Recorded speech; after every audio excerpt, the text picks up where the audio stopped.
Good news mga kababayan. Habang usap-usapan pa rin ang planong paglipat ng Japan ng Abukuma-class destroyer escort sa Pilipinas, isa pang malaking development ang tahimik na umuusad sa pagitan ng Tokyo at Manila. Hindi lang pala barko ang posibleng matanggap ng Philippine Navy, kundi pati dagdag na Beechcraft TC-90 King Air aircraft na matagal nang ginagamit ng Japan Maritime Self-Defense Force o JMSDF.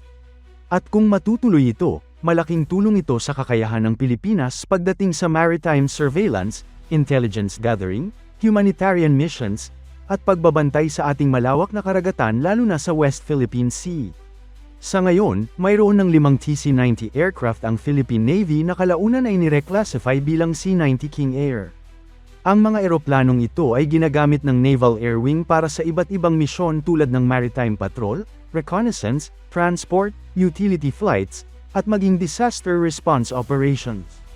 Ngunit ayon sa mga lumalabas na impormasyon, hindi pa dito nagtatapos ang suportang maaaring ibigay ng Japan.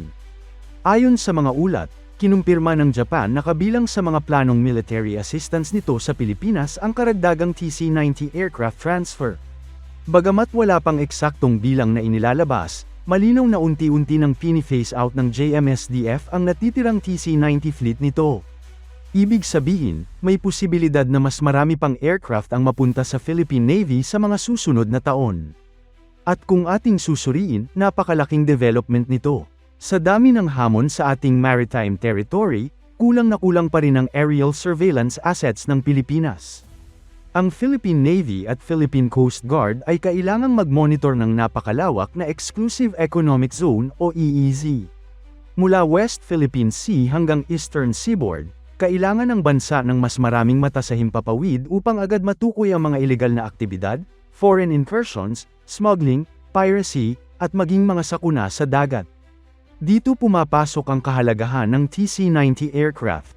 Bagamat hindi ito fighter jet o attack aircraft, napakahalaga ng papel nito sa modern maritime operations. Ang Beechcraft TC-90 ay isang twin-engine turboprop aircraft na kilala sa reliability, mahabang endurance, at kakayahang magsagawa ng surveillance mission sa malalayong lugar. Para sa bansang tulad ng Pilipinas na binubuo ng mahigit 7,000 isla, napakalaking asset ng ganitong klase ng eroplano. Noong unang ipinasa ng Japan ang TC-90 sa Pilipinas ilang taon na ang nakalipas, malaking pagbabago agad ang nakita sa kakayahan ng Naval Air Wing. Bago dumating ang mga aircraft na ito, limitado ang maritime patrol capability ng Philippine Navy. Ngunit nang magkaroon ng C-90 King Air Fleet, mas lumawak ang operational reach ng Navy lalo na sa West Philippine Sea. Nagkaroon ng kakayahang magsagawa ng mas regular na surveillance flights sa disputed waters. Nakapagbigay rin ito ng mas mabilis na aerial monitoring tuwing may bagyo, kalamidad, o maritime emergencies. Ngayon, kung madaragdagan pa ang fleet, mas lalawak pa ang operational capability ng Philippine Navy. Ayon pa sa mga ulat, hindi lang simpleng utility aircraft ang plano para sa mga susunod na C-90 units. May plano ang Philippine Navy na i-upgrade ang ilan sa mga ito bilang Dedicated Maritime Patrol Aircraft o MPA.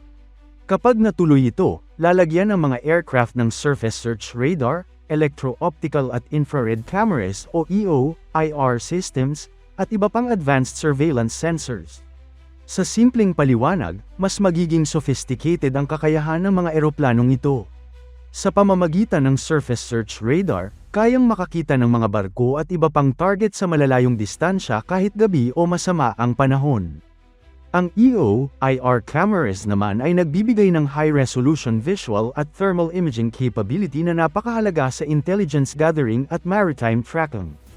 Ibig sabihin, hindi na basta simpleng patrol aircraft ang C-90 fleet. Unti-unti itong magiging tunay na intelligence at surveillance platform ng Philippine Navy.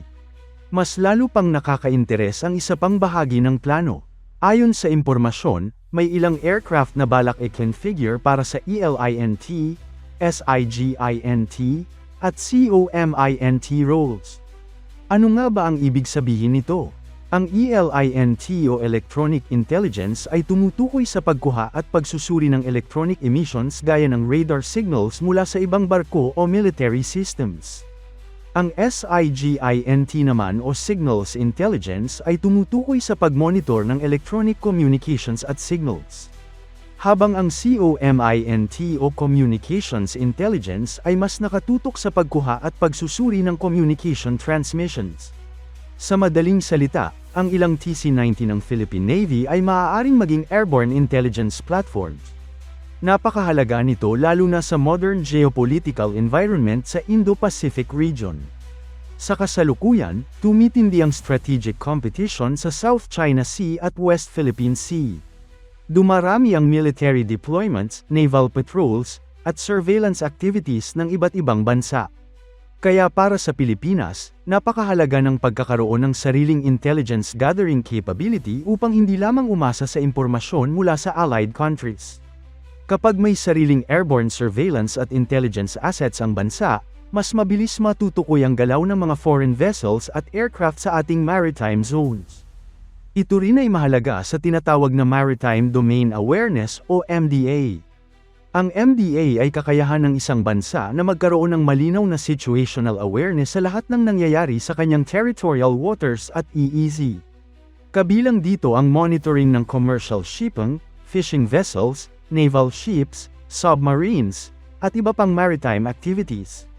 At sa totoo lang, isa ito sa pinakamalaking kahinaan ng Pilipinas noon.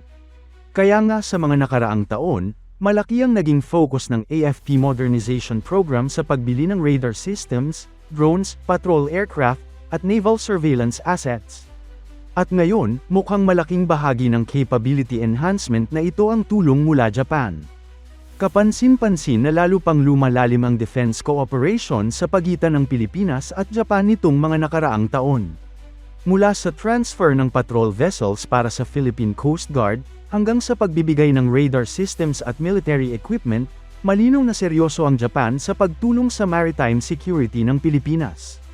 Hindi rin ito nakakapagtaka, parehong may concern ang Japan at Pilipinas sa lumalawak na tensyon sa Indo-Pacific region. Pareho ring mahalaga para sa dalawang bansa ang freedom of navigation at regional stability. Kaya naman mas lumalawak ngayon ang defense partnership ng dalawang bansa. Bukod sa TC-90 at Abukoma-class destroyers, marami pang posibilidad ang nakikita ng defense analysts sa future military cooperation ng Japan at Pilipinas. Posibleng madagdagan pa ang defense equipment transfers, joint exercises, intelligence sharing, at technology cooperation sa mga susunod na taon. Para naman sa Philippine Navy, napakalaking boost nito lalo na't matagal nang kulang ang bansa sa maritime patrol assets. Kung ating ikukumpara sa ibang bansa sa rehiyon, napakaliit pa rin ang aerial surveillance fleet ng Pilipinas. Kaya bawat dagdag na aircraft ay may malaking epekto agad sa operational capability. At tandaan natin, hindi lang West Philippine Sea ang kailangang bantayan. Kailangan ding bantayan ang Sulu Sea, Celebes Sea, Benham Rice o Philippine Rice, at maging ang northern maritime approaches malapit sa Taiwan at Batanes area.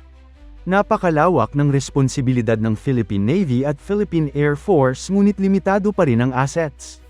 Kaya ang pagdating ng dagdag na TC-90 aircraft ay hindi simpleng dagdag eroplano lang. Ito ay dagdag kakayahan, dagdag coverage, at dagdag seguridad para sa bansa. Isa pang mahalagang aspeto rito ay ang cost effectiveness. Dahil transfer program ito mula Japan, mas mababa ang gastos kumpara sa pagbili ng brand new maritime patrol aircraft. At dahil mayroon ng experience ang Philippine Navy sa paggamit ng C-90 King Air, mas madali na rin ang integration, maintenance, at training. Hindi na kailangang magsimula muli sa bagong platform. May trained personnel na, may operational knowledge na, at mayroon ng existing logistics support structure para sa aircraft na ito. Ito ang isa sa mga dahilan kung bakit napakahalaga ng defense partnerships at military assistance programs. Hindi lamang ito tungkol sa pagbibigay ng equipment, kundi pagpapalakas ng long-term capability ng allied nations. At kung titingnan ang trajectory ng Philippine defense modernization, malinaw na ang surveillance at reconnaissance capabilities ang isa sa mga pangunahing prioridad ngayon. Hindi sapat na magkaroon lang ng barko at missiles. Kailangan ding makita agad ang banta bago pa ito lumapit. Kailangan ng real-time intelligence at situational awareness. At dito magiging mahalaga ang upgraded C-90 fleet ng Philippine Navy. Sa hinaharap, posible nating makita ang mas integrated operations sa pagitan ng mga C-90 aircraft, shore-based radar systems, drones, frigates, at coastal missile batteries ng AFP. Kapag nangyari ito, mas magiging interconnected at responsive ang defense network ng bansa. Sa ngayon, wala pang official final announcement kung ilan eksakto ang TC-90 aircraft na ililipat ng Japan. Ngunit malinaw na may seryosong plano para palawakin pa ang fleet ng Philippine Navy.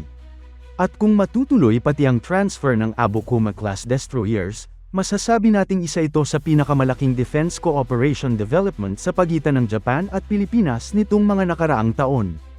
Habang patuloy ang modernization efforts ng Armed Forces of the Philippines, unti-unti nating nakikita ang pagbuo ng mas credible at mas capable na maritime defense force. Hindi man ito agad-agad, ngunit bawat radar, bawat barko, bawat aircraft, at bawat bagong capability ay mahalagang hakbang tungo sa mas matatag na depensa ng Pilipinas. At para sa marami, ang planong dagdag TC-90 transfer mula Japan ay isa na namang magandang balita para sa seguridad at maritime defense capability ng ating bansa.